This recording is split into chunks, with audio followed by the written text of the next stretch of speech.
మహాగణాధిపతయే నమః. ఓం గురుభ్యో నమః. ఓం శ్రీమాత్రే నమః. అరుణాం కరుణాతరంగితాక్షీం ధృతపాశాంకుశపుష్పబాణచాపాం అనిమాదిభిరావృతాం మయూకైః అహమిత్యేవ విభావయే భవానీం. శ్రీమాత్రే నమః. ప్రేక్షకులకి ఆ లలితాంబిక అమ్మవారి యొక్క అనుగ్రహం పరిపూర్ణంగా కలగాలని మనస్ఫూర్తిగా కోరుకుంటూ మనం ఈరోజు చెప్పుకోబోయే టాపిక్ ఏంటంటే, శుక్రుడు తన ఓన్ హౌస్ న్యాచురల్ సెకండ్ హౌస్లోకి మారుతున్నాడు. అంటే వృషభ రాశిలోకి శుక్రుడు వెళ్తున్నాడు.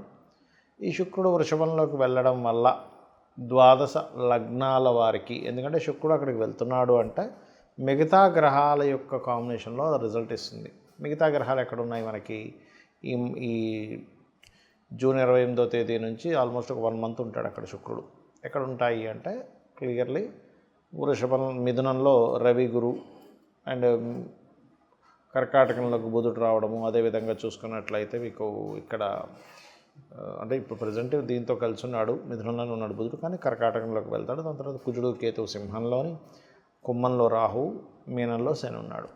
అయితే శుక్రుడు ఓన్ హౌస్లో ఉన్నప్పుడు ద్వాదశ లగ్నాల వారికి, లగ్నం తెలియదండి అంటే రాశి హ్యాపీగా చూసుకోవచ్చు, అందులో ఎటువంటి ఇబ్బంది లేదు. ఎటువంటి మంచి ఫలితాలు ఉన్నాయి? శుక్రుడు మరి ఓన్ హౌస్లో ఉన్నప్పుడు ఏదైనా కొన్ని రాసులకి, కొన్ని భావాలకి ఇబ్బందికరమైన ఫలితాలు ఇస్తాడా? ఇస్తే ముఖ్యంగా ఎటువంటి జాగ్రత్తలు తీసుకోవాలనేటువంటి విషయాలను మనం తెలుసుకుందాం. కన్యాలగ్నము, కన్యారాశి. కన్యవారికి కనుక చూసుకుంటే భాగ్యస్థానంలో శుక్రుడు ఉన్నాడు.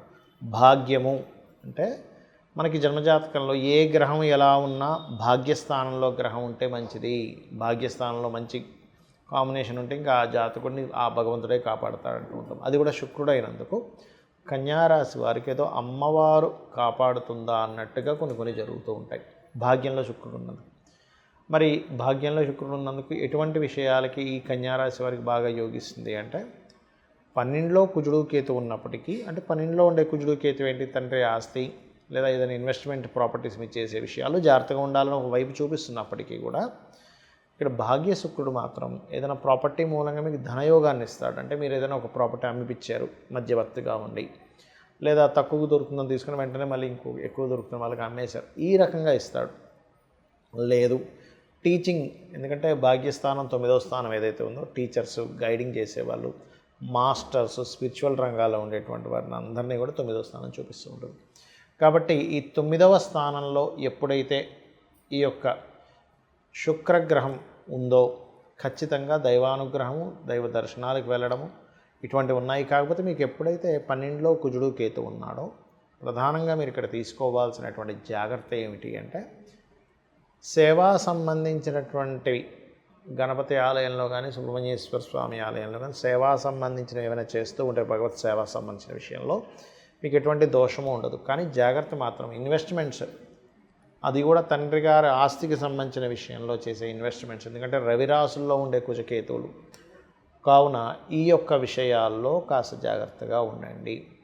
రాత్రిపూట వాహనం నడిపేటప్పుడు లేదా ఒక్కొక్కసారి ట్రెక్కింగ్స్ లాంటివి చేస్తూ ఉంటారు. అంటే కొంత కొండల మీదకి ఎక్కడం కానీ, గుహల్లోకి వెళ్ళడం కానీ, కొన్ని నిర్మానుషమైన ప్రదేశాలకు వెళ్ళడం కానీ ఇటువంటివి చేసేటప్పుడు కాస్త జాగ్రత్తగా ఉండండి. చాలామంది నన్ను అడుగుతున్న ప్రశ్న ఏమిటంటే, ఏమంటే శుక్రమహర్దశ వస్తే బాగుండాలి కదా. నేను మీకు ఇప్పుడు యూట్యూబ్లో కొన్ని స్టూడెంట్స్ కోసం కొన్ని కేస్ స్టడీస్ పెడుతూ ఉన్నా. అంటే శుక్రదశ అనుకుంటాం మనం. శుక్రుడు కనుక ఎలాంటి పొజిషన్లో ఉంటే అద్భుతంగా యోగిస్తాడు, ఎలాంటి పొజిషన్లో ఉంటే యోగించడు అని. ఎందుకంటే దానికి ఒక రూల్ ఉందండి.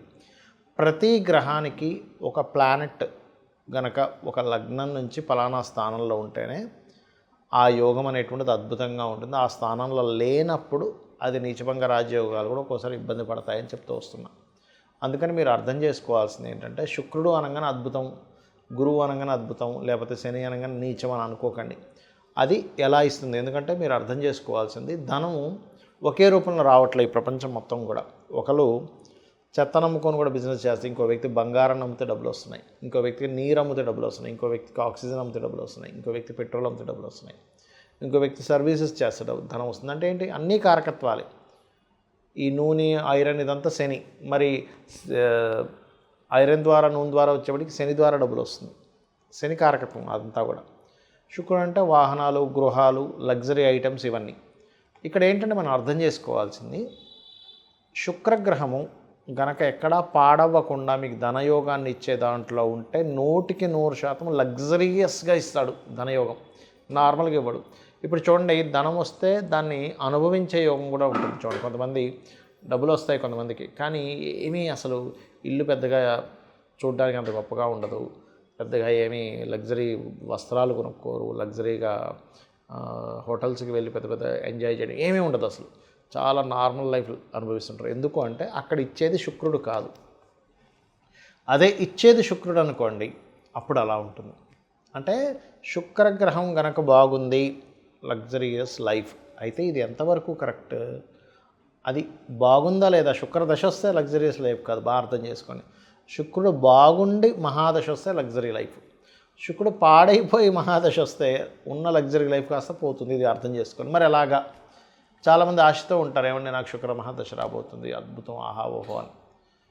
కొన్ని లగ్నాలకు మాత్రమే శుక్రుడు మంచివాడు. ఇప్పుడు ధనుర్లగ్నం ఉంది, 6లో ఉన్నాడు శుక్రుడు, లేదా ఏ లగ్నం నుంచి అయినా 6లో కానీ 11లో కానీ శుక్రుడు ఉంటే మొట్టమొదటిగా మీరు చేయవలసింది ఏమిటంటే, 6లో ఉంటే స్త్రీ శాపం అంటారు దాన్ని. అంటే పురుషుడికి కూడా స్త్రీ శాపం ఎలాగో స్త్రీలకు కూడా స్త్రీ శాపం అంటే ఏంటి? ఆడపడుచు రూపంలోనో, అత్తగారి రూపంలోనో, ఇంకో స్త్రీ మూలంగానో ఏదో రూపంలో వాళ్ళకు వచ్చి ఇబ్బంది పెడుతూ ఉంటారు. అంటే ఆ పూర్వజన్మలో చేసుకున్న కర్మ అది. కావున మీరు అర్థం చేసుకోవాల్సిన విషయం ఏంటంటే, శుక్రగ్రహం ఎక్కడుంది? 6, 11లో కాకుండా 12లో ఉంటే చాలా మంచిది, ధనస్థానంలో ఉంటే చాలా మంచిది, 4th హౌస్లో ఉంటే కూడా మంచిదే, పర్లేదు, ఎందుకంటే ఇస్తాడు. కాకపోతే ఇక్కడ ఏంటి, పాపకత్తెరలో ఉందా, శుభకత్తెరలో ఉందా?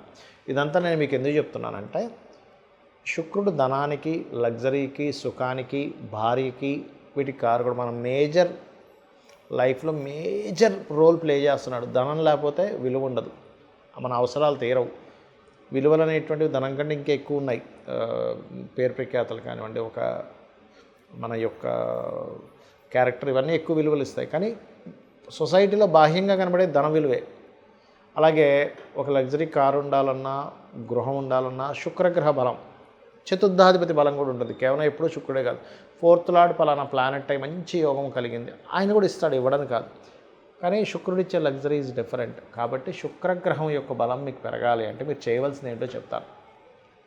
గోవులకి శుక్రవారం నాడు చక్కగా మీరు చపాతీలు, ఒక 3 చపాతీలు తీసుకొని దాన్ని నూనె వేయకుండా కాల్చి దాని మీద తేనె పుష్టించిన ముక్కలుగా గోవులకు పెడుతూ శ్రీమాత్రే నమః అనే మంత్రం చేస్తూ ఉండండి. లేదా ఓం సంపత్కరీ సమారూఢ సింధుర వ్రజ సేవితాయే నమః, లేదా ఓం ధర్మాధ్యక్ష ధనాధ్యక్ష ధనధాన్య వివర్ధినే నమః. ఇది చేయండి.